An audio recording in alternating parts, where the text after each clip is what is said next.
In other words, there are people who, it seems to me, have taken an aim at the African American community, and probably during the election cycle, Interesting. to attack the community, to bring about division within the African American population. They, yes, please. Sure. Just for those folks, thank you so much, No, that's right. Dr. Baba. I'm going to call you Baba. That's right, Dr. Thank you. Sante. For all of you all who are just coming in, you're tuning in. This is Jay Arundel. I am your revolutionary, unapologetically black host here on Fly Nubian Queen Network, the network for melanated women and some men like you. If you're just tuning in, I am here with Dr. Malefic Asante at his Institute for Afrocentric Studies here in Philadelphia. And we're talking about the anti-African sentiments of the ADOS. Dr. Sante gave a talk today, and so he was recapping a bit of that and going into specifics, you know, in terms of his position, in terms of the hashtag ADOS movement being nativistic, anti-African, and I believe I heard you say anti-black. That's right. So I also want to give this elder his due justice for all of the work that he's put into the game, all the skin that he's put into the game. Dr. Sante has written like over 100 books. He has done so much work over the years, over decades, within the community in terms of Pan-Africanism and coining the phrase Afrocentricity and defining what it means to be Afrocentric. What really compels me to come up here and have this conversation with you today, Dr. Sante, is that I remember the first time I met you when I was in high school, and you spoke to a youth group that I was in. That's right. It was a youth group. It was a youth group that consisted of African American and American Jewish, which were white high school students. And the premise was to study the relationship between blacks and Jews during the Civil Rights Movement. And we came to Temple University on a tour, and I was so inspired by your work, and I had heard about your work growing up around Pan-Africanists in my hometown of Washington, D.C., that I decided to come to Temple University and study in African American studies. So I want to put that out there. So Dr. Sante has been in the game. He's been doing the research. You're highly cited and quoted. And so I just want to thank you for, you know, your contributions. And I feel that, you know, as a scholar, it's so important that folks who are listening to this sort of propaganda that has come out of the ADOS movement that's happening on social media, it's important that we really go to elders who have done the work and actually know what they're talking about, but also coming from an African-centered perspective. I think there's an information gap in terms of what Eurocentricity is and what those paradigms are and what Afrocentricity and African ways of thinking and being and doing and existing are, which are harmonious, which are, you know, within unity. And it was so interesting that you brought up the word nativistic. I would like you to define that for the audience, and then I think you were making some other points about there some sort of political manipulation that could be used in the ADOS movement to push an agenda. Well, thank you so much, and I would say to your audience that, this is not grandiose. It is true. You were one of our best students. Thank you. And I'm delighted that I have the opportunity to be on your program. And I've only written 84 books. Okay. Well, in articles and everything I else. don't want anybody to go out there saying I've written 100. I will be. I'm hoping to do 100. You know, but here's the thing about nativism. You see, this is contrary to our history, and I'm so happy you mentioned the whole idea of history, because after all, we, the black population in the United States, is comprised of people who were taken from over 100 different ethnic groups. Yoruba, Igbo, Wolof, Ewe, Mandinka, Ngola, Congo, Fanti, Asante, Ibibio, Serer, Bamileke, etc., etc. We are a composite of all Africa. That's who we are. So we have never had, not even from the very beginning, we have never had this anti-black sentiment in the sense of that these are black people, so we have to be different, and we can't we can't share with them. Nativism itself always says that we're the ones who are born here, and since we're born here, we have a special right. My thing about that is that, yeah, that's an accident of history that we're born here. But all black people in the Americas share in the same history of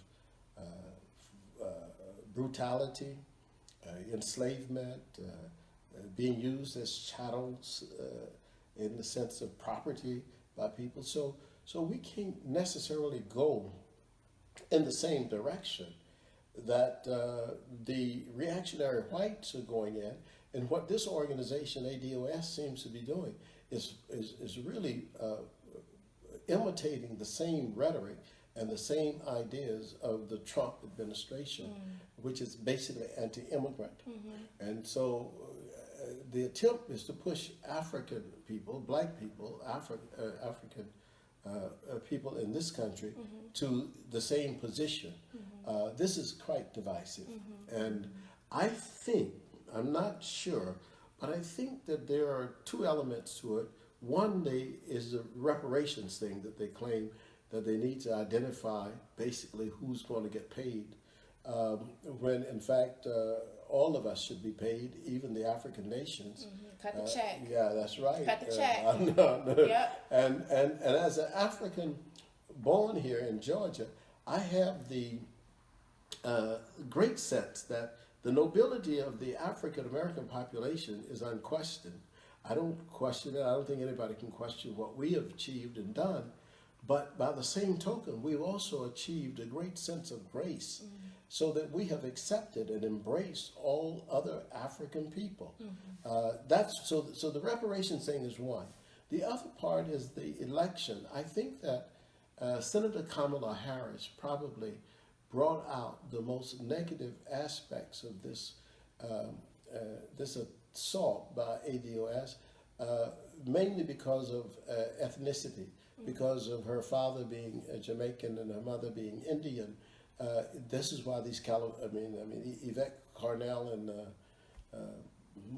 Antonio Moore are both from California, and they come out of this bag of attacking people who they claim are not born here, are not from here, are not descendants of slavery. It's a very, very strange thing. I think that people can have a political disagreement with Senator Harris, perhaps, or a discussion with her about how she treated African Americans in the justice system in California, but I don't think you can have an argument about her ethnicity, because we have claimed in our population, Jay, we have claimed Marcus Garvey, we have claimed my former good friend, my late good friend Kwame Ture, who is from Trinidad. Garvey was from Jamaica. Yes. Belafonte. We certainly claim. I claim Ilan Omar, who is of a Somali background. I claim Nipsey Hussle, who was of Eritrean background.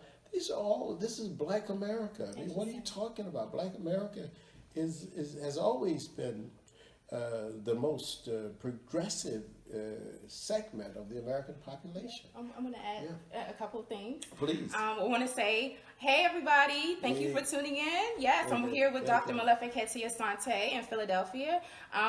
If you haven't already, make sure you subscribe to FlyNubianQueen.com, the network for melanated women like you. I am Jade Arundel, your revolutionary, unapologetically Black host right here on this network. And make sure you go ahead and text the word Queens to 31996. That's Queens with an S to 31996, and that way you can go get direct alerts to your phone when we go live.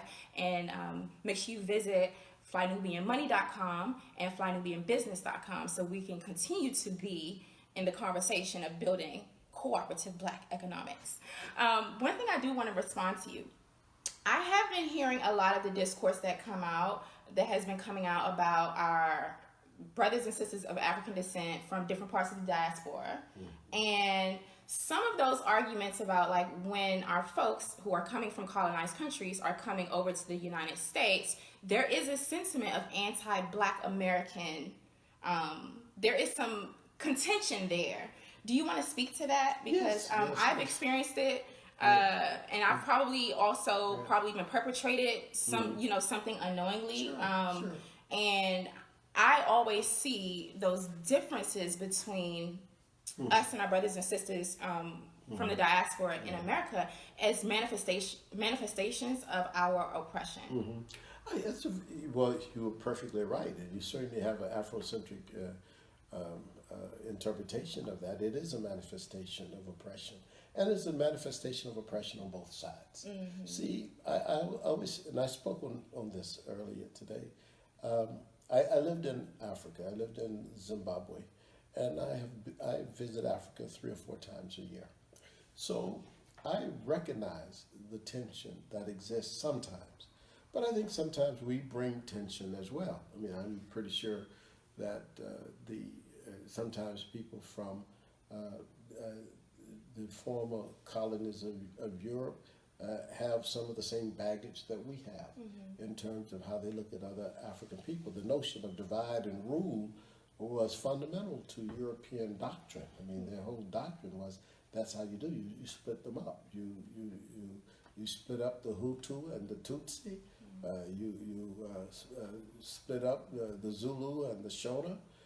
You do everything you can to keep them away and keep them hating on each other. And so in the African American context, many times there are African Americans who say, I don't think that these people who are coming from Nigeria or Ghana, I don't see how they relate to us, and they don't relate to us well. They seem to relate more to white people.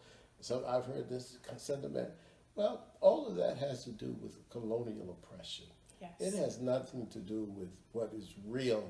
And if you get to know people, and I always tell people, I never have any problems with people from the continent or the Caribbean. I'm in Haiti, I'm in Jamaica, I'm in Guadeloupe, Martinique.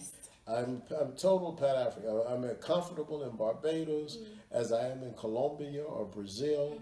To me, we're all Africans, and we all have experienced 500 years of Eurocentric and European oppression. And how to deal with it is all of our problem.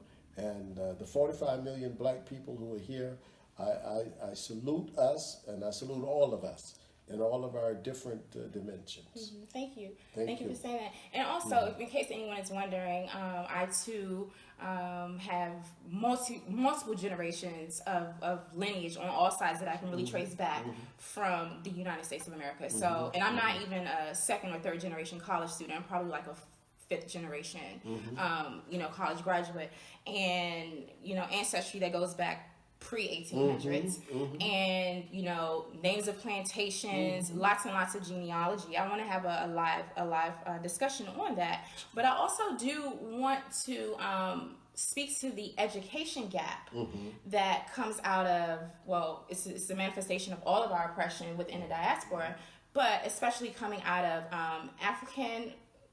former African colonies, and also West Indian, former West Indian colonies. Those educational systems many of them have not yet been revamped, and there's a lot of missing history about the Black American experience.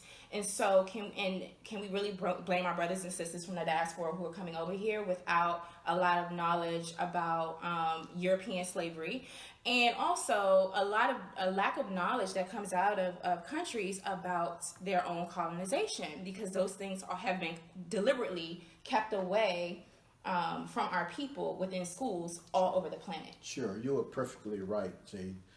In fact, in Brazil, what they did after the period of enslavement in the 1880s was to actually burn all the books about the history of the enslavement itself. So you cannot even find books that are written about the enslavement in Brazil, you see, prior to before the emancipation.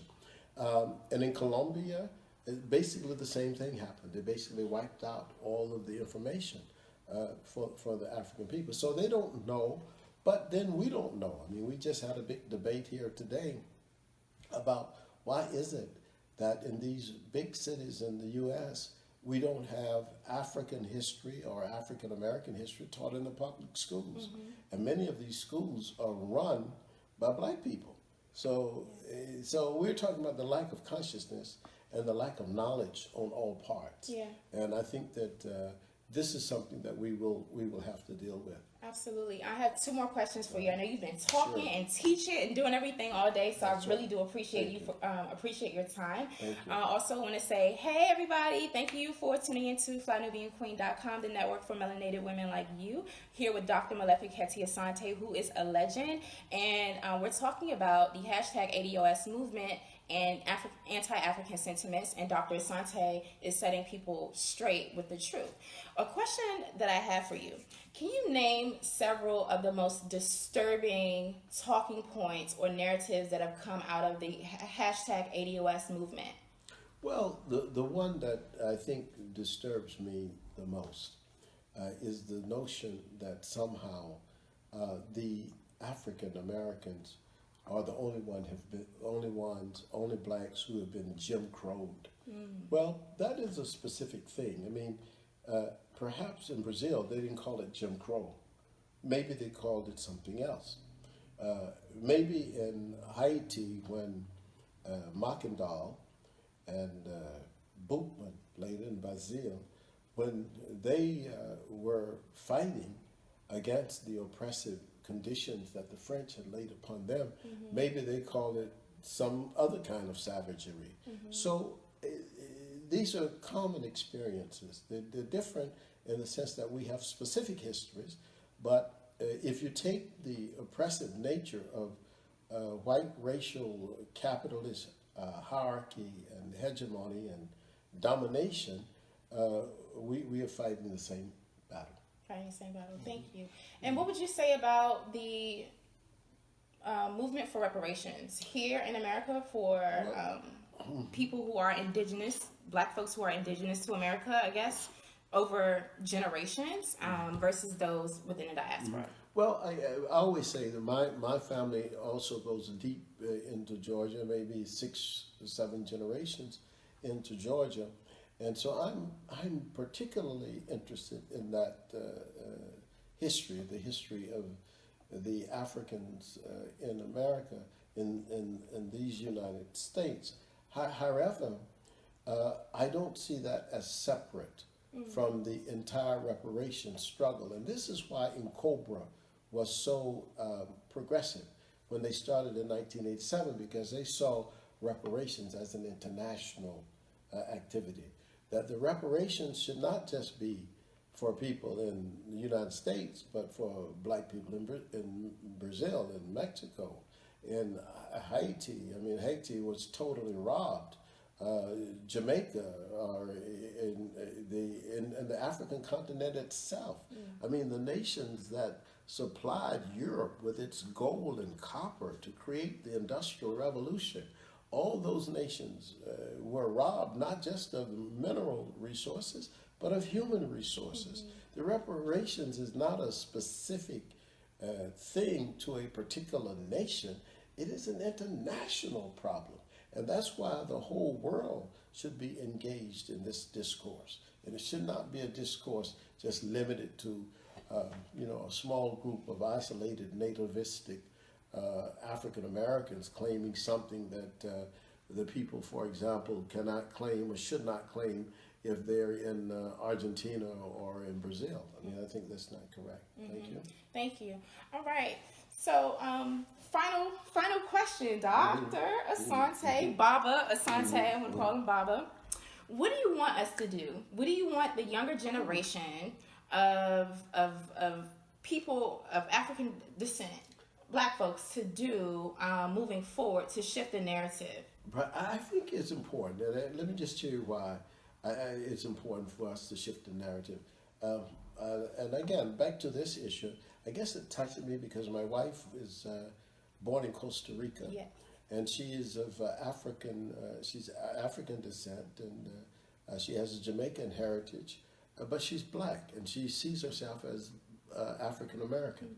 So I want us to ask a fundamental question, one that Hakeem Madhubuti, the great poet, used to ask, and it impacted me greatly, and that is, whatever we do as young people, as youth, engaged in this discourse, even in a debate, is this in the best interest of black people?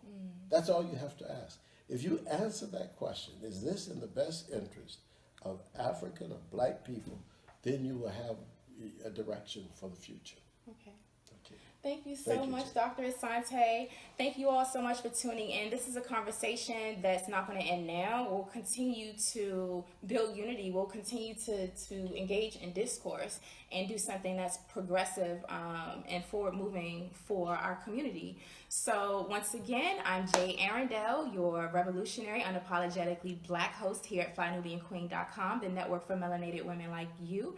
I'm wrapping up today's segment with Dr. Malefiketi Asante. This segment is ending, as is global white supremacy. In order to slew this beast, make sure you carry with you a spirit of fortitude, preparedness, and collectivism. Before I log off, I want to give you the final word. How can we keep in touch with you? How can we follow you, Dr. Asante?